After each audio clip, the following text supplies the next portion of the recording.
오늘은 방금 말씀드린 대로 출애굽기 8장의 말씀을 재앙의 위편이라는 제목으로 함께 나누어 보려고 합니다. 우리 다 같이 한번 따라해 보겠습니다. 재앙의 위편. 네. 여러분 회귀 본능이라는 말 들어보셨나요?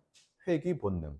회귀 본능이라는 말은 어려움이나 불안감을 느낄 때 원래의 상태나 더 편안한 상태로 돌아가려는 본능을 의미를 합니다. 스트레스를 받으면 어릴 적 좋아하던 음식을 찾게 된다거나 힘들 때 엄마를 찾고 싶어 하는 것도 이 회귀 본능의 일종이다라고 얘기를 합니다. 특히 이 회귀 본능이라는 것은 어렸을 때 강하게 나타나고요. 성장을 하면서도 희미해지기는 하지만 어떤 형태로든지 계속 존재한다라고 이야기를 하더라고요. 근데 우리가 한번 생각해 봤으면 좋겠는 게 만일 우리가 회귀 본능을 따라서 갔는데 그 회귀의 장소를 잘못 정했다면 어떻게 될까요? 쉽게 말해서 회귀 본능을 따라 회귀의 장소에 돌아갔는데 나의 그 불안감이 해소가 되지 않는다라는 거죠. 그러면 어떻게 될까요? 회귀해야 된다라는 본능은 계속 내 안에 작동하지만 영영 불안한 상태를 벗어날 수 없는 그런 끔찍한 상태가 될 겁니다. 오늘 본문에는요, 재앙을 만난 사람들의 이야기가 계속해서 나오게 됩니다. 그들에게도 회귀 본능이 있다라는 것을 우리가 발견할 수 있습니다. 바로와 애굽 백성들 그리고 모세는 어디로 회귀를 하고 있을까요? 본문을 통해서 우리가 재앙과 역경과 스트레스 앞에서 회귀해야 하는 안전한 곳이 어디인지 발견하는 시간이 되기를 주님의 이름으로 소망합니다. 아멘. 오늘 본문은 우리가 세 가지 재앙이 등장을 해요. 근데 이게 하나의 이야기로 연결이 돼 있거든요. 1절부터 먼저는 15절까지입니다. 8장 1절부터 15절까지는 오늘 우리가 봉독했던 본문이 포함되어 있는데 둘째 재앙입니다. 따라해 볼까요? 개구리 재앙. 첫째 재앙은 뭐였죠? 나일강이 피로 변하는 재앙이었습니다. 둘째 재앙은 나일강에서 개구리가 나오는 개구리 재앙이었어요. 1절 볼까요? 여호와께서 모세에게 이르시되 너는 바로에게 가서 그에게 이르기를 여호와의 말씀에 내 백성을 보내라 그들이 나를 섬길 것이니라. 첫째 재앙에서 하나님이 모세한테 뭐라고 명령을 했냐면 바로가 아침에 물가에 나갈 때 그에게 가라라고 얘기를 했습니다. 그런데 요 둘째 재앙에서는요. 바로에게 가라 이렇게 직접적으로 표현을 하고 있어요. 바로가 어디 나왔을 때 가서 마주쳐라 이 말이 아닌 거죠. 바로에게 가라라는 말은 이 단순한 표현을 쓰신 이유는 뭐냐면 바로의 집이나 궁전으로 가라라는 의미가 여기에 포함이 되어 있는 겁니다. 즉 하나님의 말씀이 더 가까이 바로에게 지금 다가가고 있는 걸 의미하는 거예요. 2절입니다. 내가 만일 보내기를 거절하면 내가 개구리로 너의 온 땅을 치리라. 둘째 재앙에도 바로는 여전히 이스라엘 내보내기를 거절할 것이 암시되어 있습니다. 이 선택은요, 누구의 것이에요? 하나님이 그렇게 하신 거예요? 아니요, 바로가 그렇게 한 거죠. 우리 지난 시간에 공부를 다 했습니다. 바로가 스스로 완악해진 겁니다. 그리고 바로의 마음이 원래부터 완악했다라고 얘기를 했습니다. 바로는요, 하나님의 명령, 거절하지 말아야 할 하나님의 명령을 거절했고 그로 인해서 자신뿐만 아니라 바로의 백성들도 이제 다 함께 고생을 하게 될 겁니다. 지금까지도 나일강 때문에 고생을 했고요. 결국 하나님께서는 이 개구리로 애굽을 치십니다. 근데 개구리로 친다라는 것 자체도 제가 자꾸만 생각을 해보니까 좀 웃기더라고요. 좀 개구리가 무슨 칼도 아니고 원래 우리가 보통 칼로 친다 이러면 무슨 의미인지 알겠는데 개구리로 친다? 칼을 딱 뽑았는데 칼이 개구리 모양이에요. 그 개구리로 탁 치는 거예요. 재밌죠? 하나님이 항상 보면 좀 위트가 있으신 분인 것 같아요. 3절 볼까요? 개구리가 나일 강에서 무수히 생기고 올라와서 내 궁과 내 침실과 내 침상과 내 신하의 집과 내 백성과 내 화덕과 내 떡반죽 그릇에 들어갈 것이며 개구리가 어디서 나왔어요? 오늘 본문 보세요, 여러분. 나일강에서 나왔단 말이에요. 자, 이게 연관이 있는 거예요. 나일강의 재앙 다음 나일강에서 개구리가 나온다? 재앙끼리 연결되어 있는 겁니다. 그러니까 재앙은요, 재앙을 낳는 거예요, 자꾸만. 잘못된 곳으로 회귀하면은요, 본능이 충족이 안 되고 계속 불만족으로 남을 수밖에 없는 것처럼 재앙은 재앙을 낳고 이 패턴은 우리가 벗어나야 되는 패턴이라는 거예요. 재앙이 재앙을 낳는 패턴. 나일강 주변에 자꾸 무엇을 찾으려고 서성이다가 거기서 또 개구리 나오는 것까지 겪게 된다라는 겁니다. 개구리 재앙은요, 침실과 침상과 화덕과 떡그릇까지 임한다라고 오늘 본문이 이야기를 합니다. 이 말은 뭐예요? 가장 깊숙한 곳까지 침투해 온다라는 거예요, 재앙이. 말씀이 다가오는데 말씀을 거절하니까 재앙이 깊이 들어오게 된다라는 거예요. 그 결과 애굽 전역에 개구리 재앙이 번성하게 됩니다. 왜 이렇게 되었습니까? 바로가 거절하지 말아야 할 것을 거절함으로 인해서 이 일들이 시작되었다라는 겁니다. 5절 볼까요? 여호와께서 모세에게 이르시되 아론에게 명령하기를 내 지팡이를 잡고 내 팔을 들어 강들과 운하들과 못 위에 펴서 개구리들이 애굽 땅에 올라오게 하라 할지니라. 개구리가 어디서 나왔는지 다시 한번 알려주죠. 강들과 운하와 못들. 애굽 사람들은 지금까지 이곳에서 나오는 풍족함으로 잘 먹고 잘 살았습니다. 하지만 여기서 그들을 괴롭히는 개구리가 나올 줄은 아마 상상도 하지 못했을 거예요. 이들이 가야 할 곳은 개구리가 나오는 나일강이 아니었던 겁니다. 지난 시간 말씀 기억나시죠? 우리가 가야 될 곳은요, 나일강이 아니에요. 가지 말아야 할 곳으로 자꾸만 회귀를 하니까 그곳에 재앙이 임하는 것을 보게 되는 겁니다. 하나님의 은혜가 번성해야 할 우리의 삶에 왜 개구리가 가득하도록 자꾸만 그곳으로 가냐는 거예요. 7절, 여기서 이제 또 요술사들이 등장을 하는데요. 7절 보세요. 요술사들도 자기의 요술대로 그와 같이 행하여 개구리가 애굽 땅에 올라오게 하였더라. 요술사들이 또다시 등장을 합니다. 이 요술사들이요, 하나님께서 보내신 재앙을 똑같이 따라했다라는 것이 세 번째 지금 나타나는 장면이에요. 근데 하지만 뭐예요? 문제는 해결하지 못합니다. 이게 뭘 보여주는 겁니까? 세상 방식의 한계를 보여주는 거예요. 재앙을 만났을 때 우리는 여러 가지 방식으로 대처할 수 있습니다. 세상의 원리나 상식들이 있다라는 겁니다. 우리가 본능적으로 가진 회귀 본능이 있는 것처럼.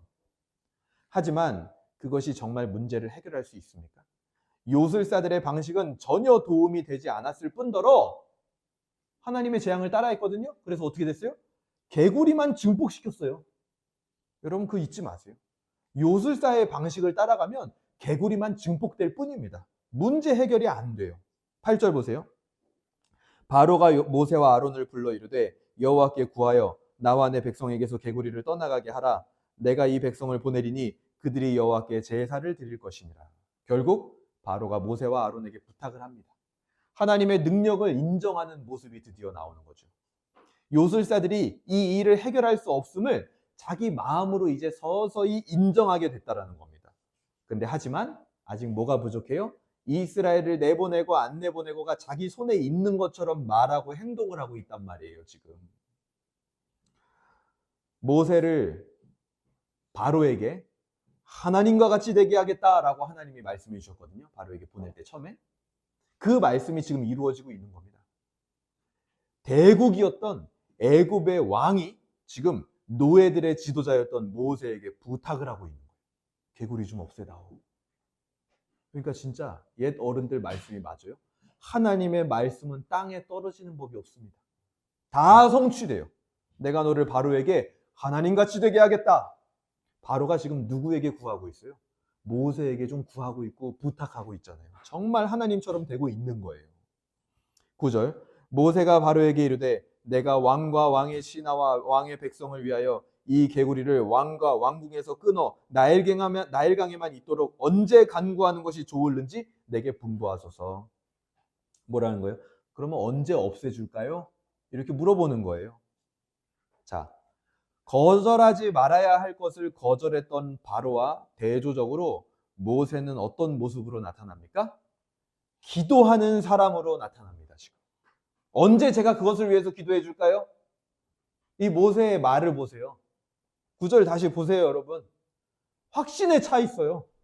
이런 말 여러분 쉽게 할 수 있어요? 당신 그걸 원해요? 내가 그럼 언제 기도해 줄까요?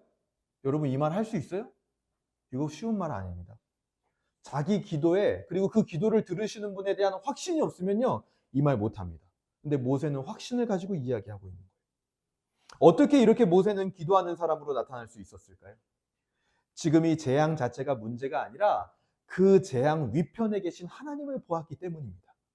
그 하나님의 주권을 인정하기 때문에 자기 기도를 들으시는 분이 하나님이라는 사실을 알기 때문에 모세는 기도할 수 있는 거예요. 10절. 그가 이르되 내일이니라. 모세가 이르되 왕의 말씀대로 하여 왕에게 우리 하나님 여호와 같은 이가 없는 줄을 알게 하리니. 내일이니라 이건 뭐냐면 가능한 한 빨리 좀 없애다오 이 표현이에요. 왜냐하면 내일이라는 말이요, 다른 영어 성경에는 보면 morning 이렇게 돼 있는 데가 있어요. 아침에 빨리 없애줘라.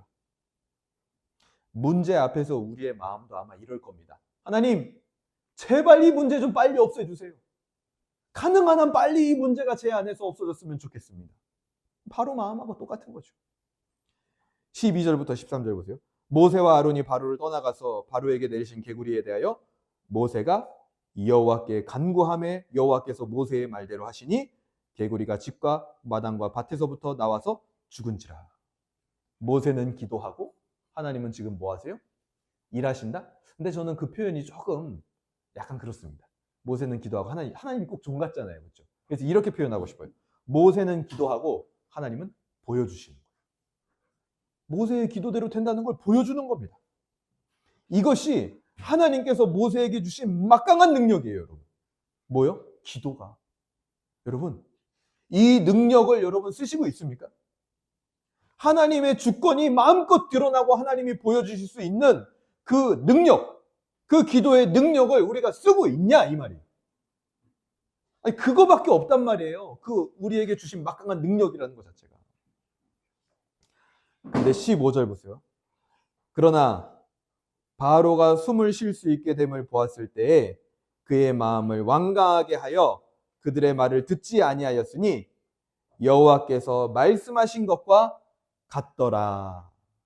자, 어떻게 합니까? 문제가 해결되니까 바로가 어떻게 됐어요? 아까 전까지만 해도 모세에게 최대한 빨리 좀 없애주세요 이랬던 바로가 완악한 마음으로 다시 돌아가고 있는 거예요.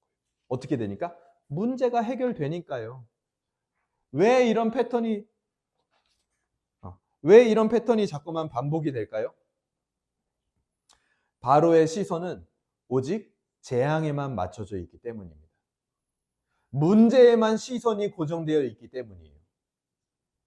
모세는 재앙의 위편에 있는 하나님과 그 주권을 바라보았습니다.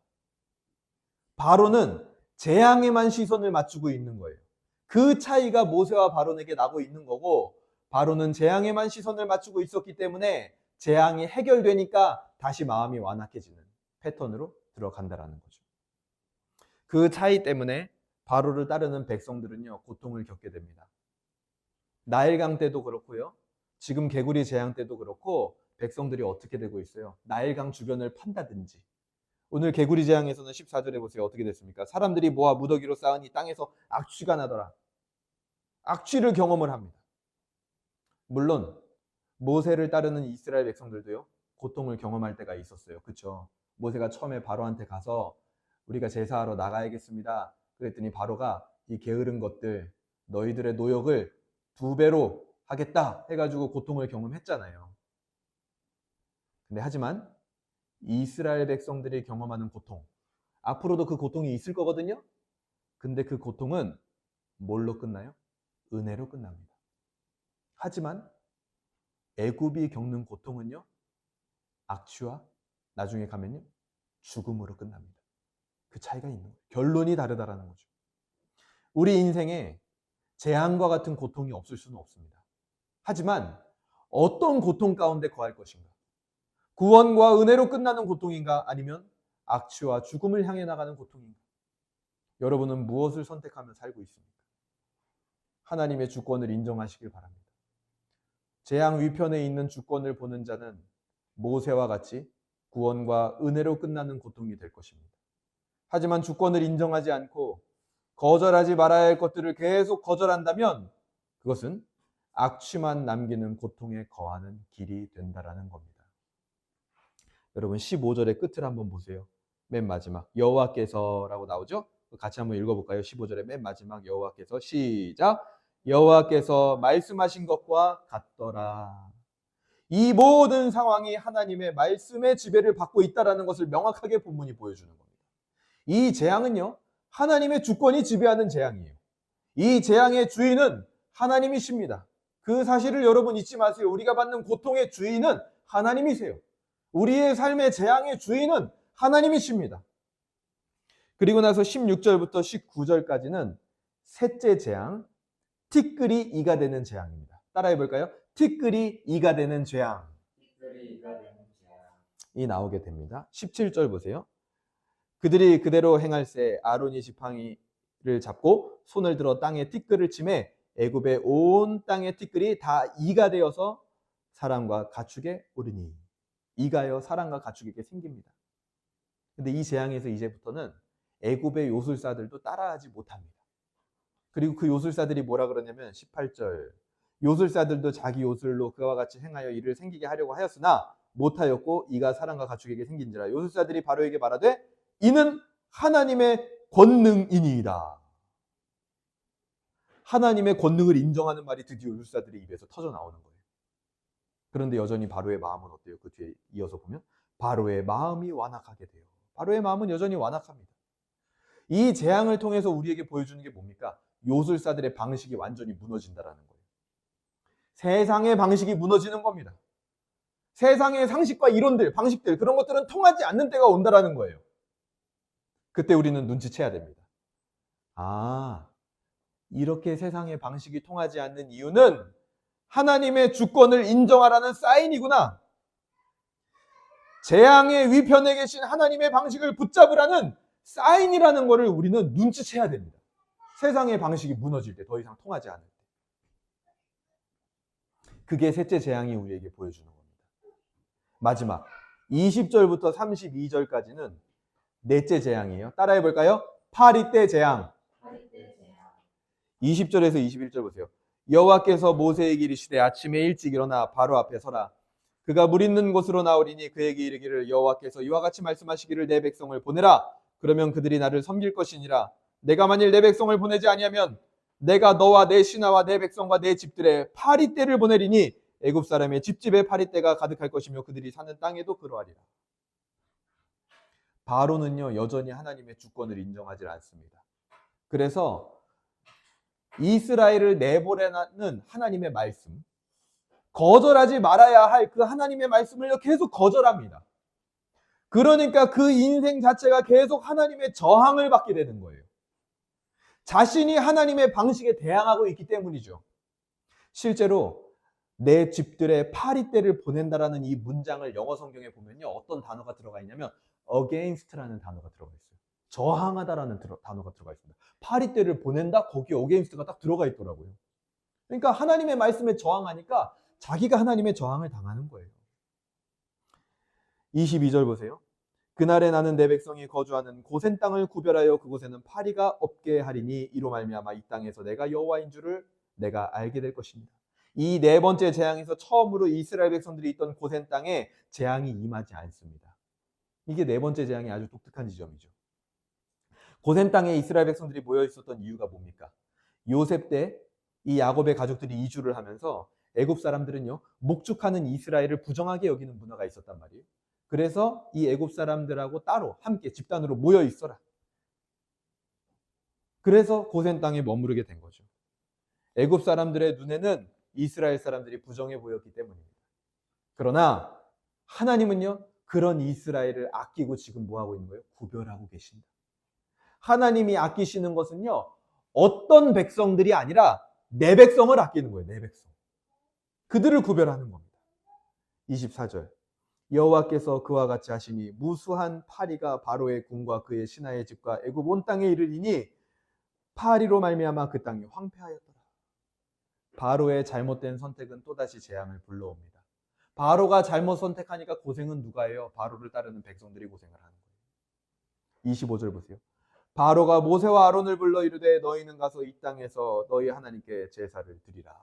결국 바로는 항복을 합니다. 그런데 아직 부족해요. 뭐 하고 있어요? 또 조건을 걸고 있어요. 이 땅에서 제사를 드리라는 거예요. 이 땅에서 어디 나가지 말고.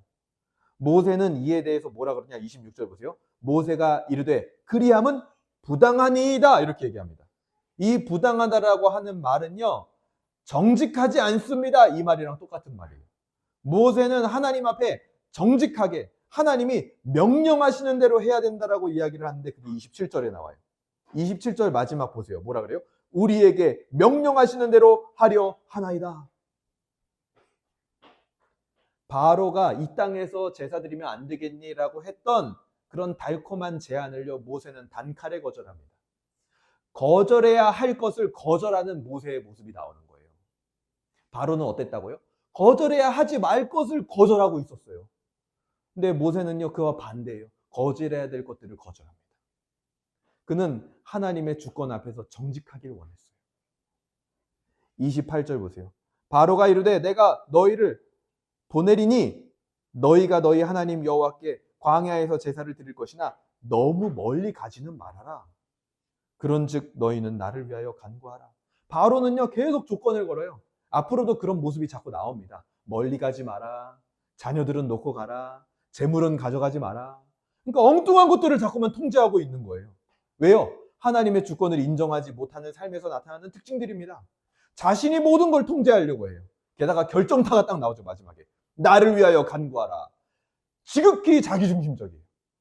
하나님의 주권을 인정하지 않는 삶의 특징입니다. 자꾸만 모든 것을 통제하려고 하고 나를 위하여 간구해라. 자기중심적인 거예요. 본문은 모세와 같이 재앙의 위편에 계신 하나님의 주권을 인정할 것인가, 아니면 바로와 같이 재앙에 휩싸여 자기중심적으로 살 것인가를 보여주고 있는 겁니다. 29절 보세요. 모세가 이르되 내가 왕을 떠나가서 여호와께 간구하리니 내일이면 파리떼가 바로와 바로의 신하와 바로의 백성들을 떠나려니와 바로는 이 백성을 보내어 여호와께 제사를 드리는 일에 다시는 거짓을 행하지 마소서 하고 모세가 바로를 떠나서 여호와께 간구하니 여호와께서 모세의 말대로 하시니 그 파리떼가 바로와 그의 신하와 그의 백성에게서 떠나니 하나도 남지 아니하였더라. 어때요? 모세의 기도는 힘이 있습니다. 기도를 온전히 신뢰하고 있어요, 모세는. 그러니까 자신 있게 얘기하죠, 바로한테. 왜 신뢰할까요, 자기의 기도를? 그 기도를 들으시는 분이 바로 재앙 위편에 계신 하나님이시기 때문이에요. 재앙의 주인 되신 하나님이시기 때문에 자기의 기도에 확신을 가지는 겁니다. 그와 대조되는 바로의 모습 32절. 그러나 바로가 이때에도 그의 마음을 완강하게 하여 그 백성을 보내지 아니하였더라. 바로의 모습은 어때요? 문제가 해결되니까 또다시 마음이 완강해집니다. 잘못된 회귀를 끊임없이 하고 있는 거예요. 돌아가지 말아야 될 곳으로 계속 돌아가고 있는 거예요. 바로는요, 하나님의 주권을 인정하지 못합니다. 그때에 나타나는 첫 번째 증상이 뭡니까? 거절하지 말아야 할 것을 거절합니다. 하나님의 말씀을 거절하지 말았어야 합니다. 바로. 우리는 어떻습니까? 말씀으로 우리 마음에 주신 신앙의 양심과 믿음의 찔림, 영혼의 찔림을 거절하고 있지는 않습니까?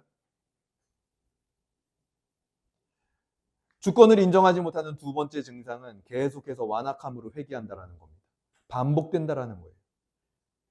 이것은요, 바로가 거절했어야 되는 거예요. 완악함으로 돌아가기를 거절했어야 됐어요. 근데 하지만 그 완악함으로 돌아가려는 그 힘 앞에 바로는요, 거절을 시도조차 하지 못하는 무력한 모습을 보입니다. 내 신앙에 나타나는 고질적인 완악함은 무엇입니까? 그것은 우리가 거절해야 될 것입니다. 그것이 반복된다? 재앙이 가까이 가고 있는 거예요. 매우 위험한 상태라는 거죠. 그 결과 바로에게 임하는 재앙으로 인해서 온 애굽 백성이 고생을 겪게 됩니다. 이 세상은요, 우리를 바로가 되게 하려고 끊임없이 노력을 합니다. 하나님의 말씀이 내 영혼을 찌르지만 그것을 끝내 거절하게 만들어요. 그리고 내 마음의 소리에 귀를 기울여야 된다고 얘기를 합니다. 그래서 뭐라 그래요? 소위 말해서 인생은 독고다이다. 마음대로 해야 자유로운 거다. 라고 하는 말들이 멋지게 들릴 때가 있습니다. 자유로워 보여요. 사실은 그 말을 하는 그 사람의 인생도 어떤지 우리는 모르면서 그 화면에 몇 초 나오는 그것만 보고 멋져 보이는 거예요. 그 사람이 사실은 우울증과 공황장애를 겪고 있는지 우리는 몰라요. 속는 거예요. 그래서 결국 우리 마음이 완악함으로 돌아가게 합니다.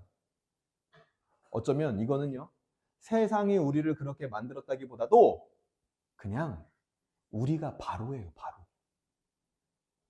스스로 말씀이 찌르는 양심과 믿음을 거절해왔고 완악한 상태에 있는 게 불편하면서도 사실은 즐기고 있었다는 거예요. 그런 마음 있지 않아요? 완악한 마음으로 가면 안 되는 거 알아. 근데 그 상태에 있는 게 그냥 은근히 사실은 즐길만 해. 아니요, 그거는 내가 원치 않는 상황이었어요. 그거는 내가 의도하지 않은 결과였어요. 라고 말은 하지만 사실은 내가 알고 있었고 내가 만든 결과물입니다. 바로가 스스로 완악해졌던 것처럼. 그래서 우리 신앙이 어떻습니까? 어떤 패턴으로 가요, 자꾸만? 위로만 바라는 거예요, 위로만. 용서의 은혜만 갈구합니다. 물론 그것도 잘못된 건 아니에요. 그러나 그것은 저는 이렇게 말하고 싶어요. 완성된 은혜는 아니다. 마치 반쪽짜리 은혜 같다라는 거예요. 왜냐? 그것이 자꾸만 우리를 연약한 가운데 머물게 만들거든요. 그게 문제라는 거예요. 그 반쪽짜리 은혜는 우리의 바로와 같은 본성을 거절할 힘이 없게 만들어버린다는 거예요. 재앙 앞에서 바로와 모세의 결정적인 차이는 무엇이었습니까? 바로는 재앙에 집중했습니다. 하지만 모세는 재앙의 위편에 계신 하나님의 주권과 권능을 바라봅니다. 모세는 재앙을 다스리시고 애굽 왕 바로를 아주 손쉽게 처리하고 애굽 요술사들과 신들은 아무것도 아닌 것처럼 짓밟아 버릴 수 있는 하나님의 능력을 받다라는 거예요. 그래서 그 하나님께 기도할 수 있었다라는 거예요. 아니, 그 기도만 하면 된다라는 것을 알고 있었던 겁니다. 우리의 소망이 여기 있는 거예요. 하나님이 우리에게 보여주시기 원하는 은혜는 용서와 위로의 은혜도 있지만 그 반대편에서 온갖 죄와 연약함을 짓밟고 정복해버리는 은혜도 있는 겁니다. 능력의 하나님으로 나타나실 때가 있다는 거예요. 거절해야 할 것을 거절하지 못하는 연약함이 나에게 있습니까? 내 마음의 약함에 절망하고 있습니까? 재앙의 위편, 연약함의 위편에 계신 하나님을 보시길 바랍니다. 우리가 갈구해야 되는 은혜는 그런 은혜예요. 강력한 은혜, 죄를 정복하고 다스리는 은혜, 승리하게 하는 은혜입니다. 그게 바로 예수님이 우리에게 주신 은혜예요. 예수님은요, 사망을 짓밟아 버렸어요.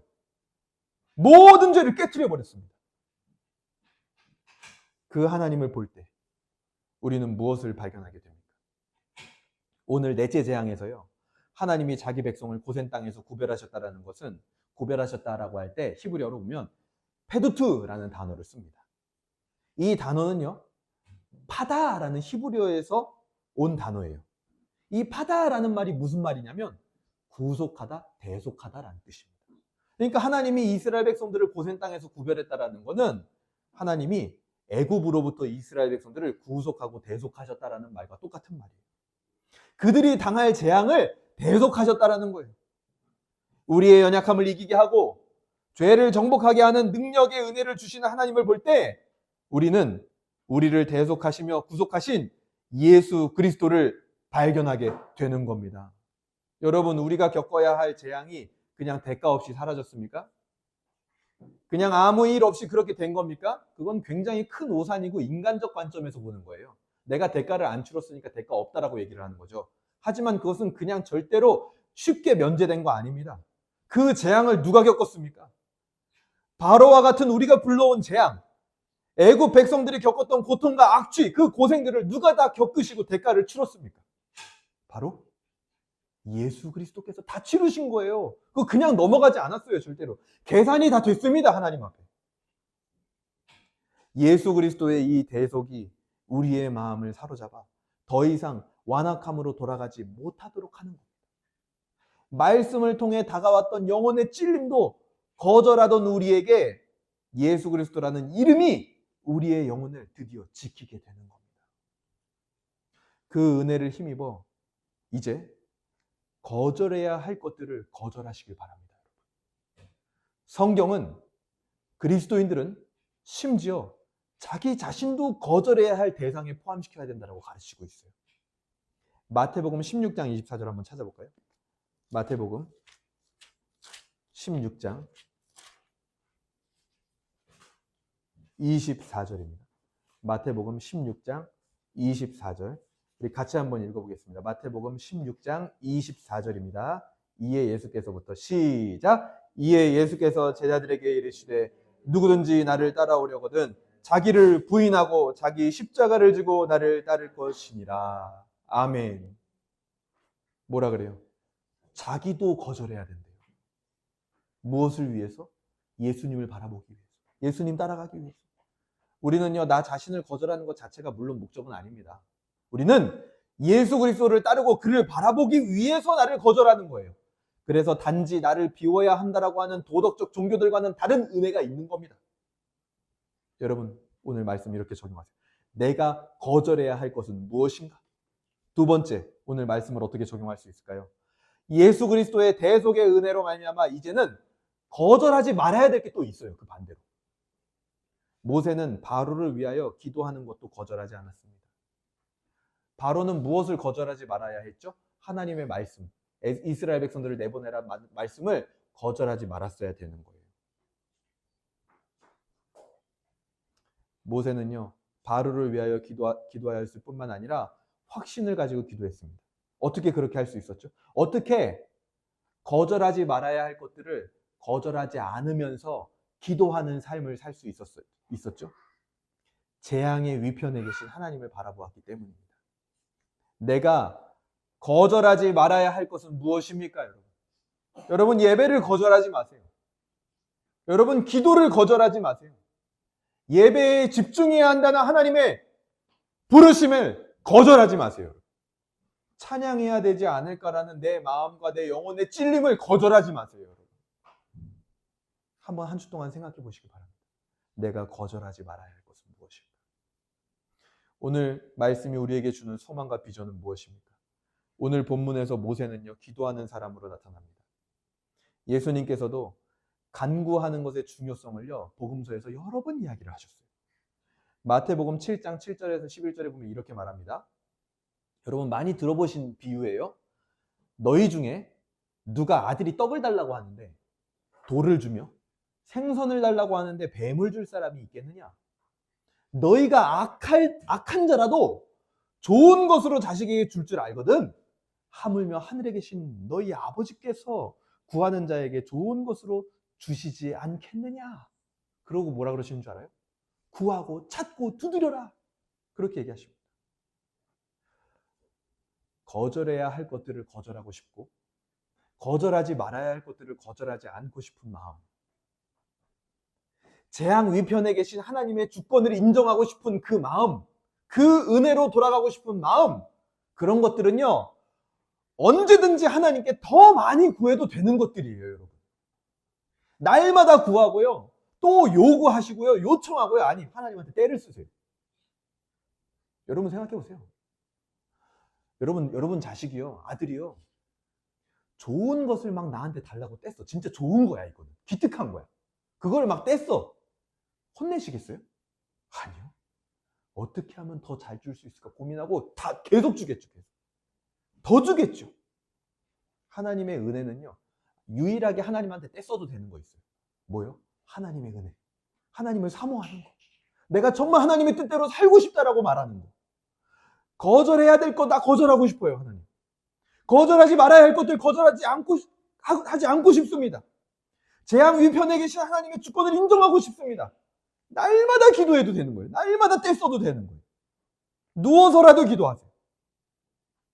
그래서 하나님은요, 그런 은혜 위에 은혜를 사모하는 자들에게 선물을 보내주십니다. 그게 바로 뭐예요? 성령의 선물을 보내주시는 거죠. 사도행전 2장에서 제자들에게 임했던 그 성령을 오늘 우리에게도 보내주시는 분이 하나님이시라는 거예요.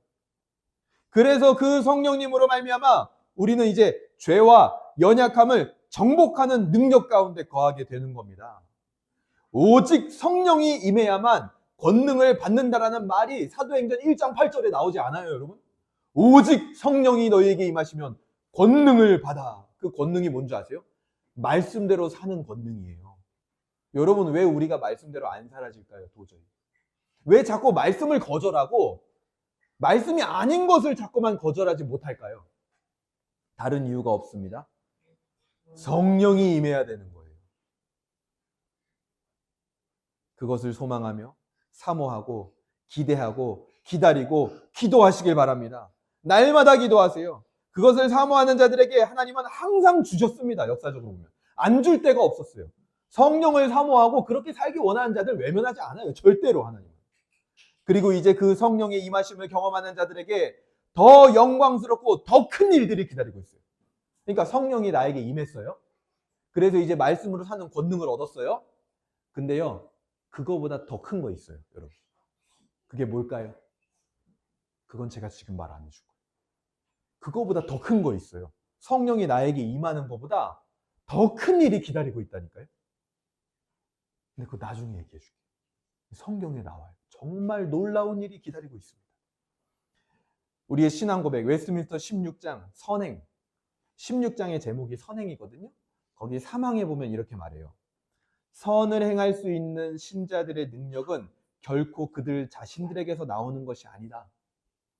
우리가 거절해야 되지 말아야 할 것들을 거절하지 않는 능력, 그거 우리한테 나오는 거 아니에요.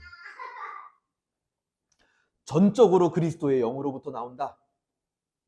그리고 그들이 선을 행할 수 있으려면 그들이 이미 받은 은혜 외에도 그들 안에서 역사하여 자기의 기쁘신 뜻을 위해 그들로 하여금 소원을 두고 행하게 하시는 바로 그 성령의 실제적인 감화가 필요하다. 선을 행하려면. 그렇다고 해서 성령의 특별한 역사가 없으면 아무런 의무도 실천할 필요가 없는 것으로 오해하여 나태에 빠지면 안 된다. 아직 나는 성령이 임하지 않았으니까 그냥 뭐 이렇게 살아야지. 그래서도 안 된다라는 거예요. 그들 안에 있는 하나님의 은혜를 힘써 부릴 듯 하게 해야 한다라고 가르칩니다. 여러분, 힘써 거절해야 될 것들을 거절하시고 힘써 거절하지 말아야 될 것들을 받아들이시길 바랍니다. 그리고 힘써 기도하시길 바랍니다.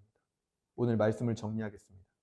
하나님의 주권과 권능을 바라볼 수밖에 없는 재앙이 우리에게 임한다는 것은 고통스러운 일임이 분명합니다. 하지만 여러분 생각해 보자고요. 앞에 보세요. 만약에 우리가 하나님의 주권을 바라봐야 할 만큼의 어떤 연약함이 우리에게 없었다라면 우리 어떻게 살았을까요? 재앙 같은 일이 우리에게 없었다라면 우리 어떻게 살았을까요? 그냥 우리는 적당히 연약하고 교만한 채로 살아가게 됩니다. 바로처럼 사는 거예요. 자기가 뭐 대단한 줄 알고. 근데 실제 문제는 하나도 해결도 못하면서. 성령의 임재와 예수 그리스도의 은혜는커녕 자아가 생생하게 살아서 바로처럼 거절하지 말아야 할 것들을 거절하며 항상 완악함으로 돌아가고 그로 인해서 나를 따라오는 백성들은 고생하고 그렇게 살게 됐을 거예요. 아마 우리에게 하나님의 주권을 바라보게 하는 재앙과 연약함이 우리에게 없었다라면. 오히려 그 재앙과 연약함이 내 안에 발견될 때 재앙과 연약함 위편에 계신 하나님의 주권을 바라볼 기회로 삼으시길 바랍니다. 예수 그리스도의 영광을 되새길 기회, 성령의 임하심을 사모할 기회가 되기를 바랍니다. 여러분 기억하세요. 성령의 강력한 임하심, 그거보다 더 큰 은혜와 영광이 우리를 기다리고 있습니다. 그 은혜를 사모하는 한 주 되시길 주님의 이름으로 소망합니다.